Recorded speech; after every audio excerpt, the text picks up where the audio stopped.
بسم اللہ الرحمن الرحیم۔ حضور اکرم صلی اللہ علیہ وسلم کا ارشاد ہے، بے شک آدمی البتہ محروم کر دیا جاتا ہے کسی رزق سے، بے شک آدمی البتہ محروم کر دیا جاتا ہے رزق سے،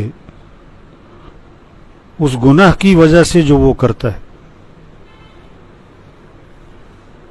پھر سنو، آپ صلی اللہ علیہ وسلم نے فرمایا کہ بے شک آدمی البتہ محروم کر دیا جاتا ہے۔ 2 دفعہ تاکید ہے، بے شک تاکید، البتہ یقیناً اللہ کے نبی کی بات ہے ہی پکی، لیکن جب 2 دفعہ اس پر آپ نے تاکید کے لفظ بولے، جس کا مطلب ہے یہ بات بہت ہی زیادہ مضبوط ہے۔ آپ نے کہ بے شک آدمی البتہ محروم کر دیا جاتا ہے اس رزق کی وجہ سے، اس گناہ کی وجہ سے جو وہ کرتا ہے۔ کوئی رزق اس کو ملنا ہوتا ہے، کوئی خوشی، کوئی نعمت، کوئی انعام، کوئی فائدہ، کوئی نفع کی چیز، لیکن یہ کوئی گناہ کر بیٹھتا ہے، اس گناہ کی وجہ سے اس رزق سے وہ کیا کر دیا جاتا ہے؟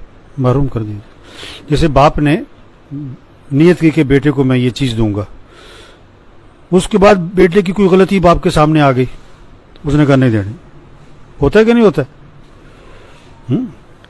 کسی کمپنی میں ایک آدمی ملازمت کرتا ہے، کمپنی والوں نے اس کی ترقی کا سوچا ہوتا ہے، لیکن اس کی کوئی غلطی پکڑی جاتی ہے تو اس کی ترقی پھر کیا ہوتی ہے؟ روک دی جاتی ہے نا۔ تو اللہ کی طرف سے کوئی فائدہ کسی کو ملنا ہوتا ہے، کوئی نفع، کوئی خوشی، کوئی اس کا مسئلہ پھنسا ہوا تھا وہ حل ہو رہا ہوتا ہے، لیکن یہ کوئی گناہ کرتا ہے، اس گناہ کی وجہ سے اس نعمت سے کیا کر دیا جاتا ہے؟ محروم کر دیا جاتا ہے۔ وہ نفع نہیں ملتا، وہ خوشی نہیں ملتی، وہ کام اس کا اور اٹک جاتا ہے۔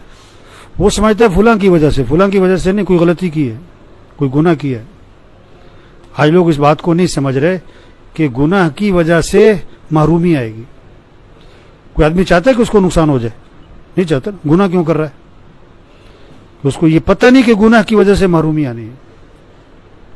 سورہ قلم میں قرآن پاک میں قصہ آتا ہے، والد جو تھا نا، باغ تھا انگور کا یمن میں، ہم نے وہ جگہ دیکھی، خوب خرچ کرتا تھا، خوب لوگوں میں خرچ کرتا تھا، غریبوں میں، یتیموں میں، لوگوں کو خوب کھلاتا پلاتا تھا۔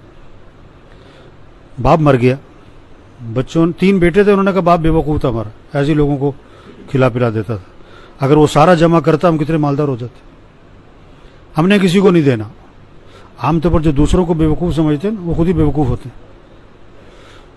وہ کیا سمجھ رہے تھے کہ باپ بے وقوف تھا، حالانکہ بے وقوف خود تھے وہ۔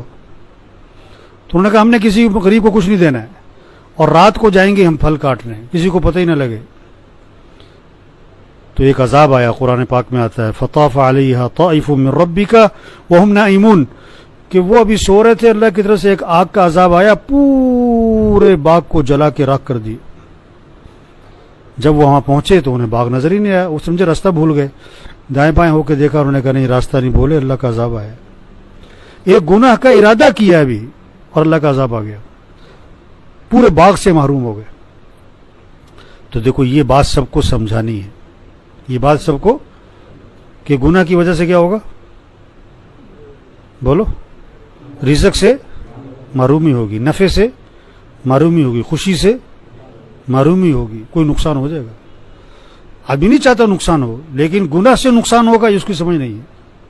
آدمی نہیں چاہتا میں خوشی میرے سے چھن جائے، کوئی نعمت میرے سے چھن جائے، نہیں چاہتا، لیکن گناہ سے خوشی چھن جائے گی یہ اسے پتہ نہیں ہے۔ پر جس کی سمجھ میں یہ بات آ گئی کبھی گناہ نہیں کرے گا، اگر ہو جائے تو جب تک توبہ نہ کرے چین سے نہیں پڑے گا۔ یہ سمجھ اگر لوگوں میں پیدا ہو گئی، معاشرے سے گناہ کیا ہو جائیں گے؟ ختم ہو جائے۔ تو یہ بات دوسروں کو سمجھانی ہے، ٹھیک ہے نا جی؟ الحمدللہ رب العالمین۔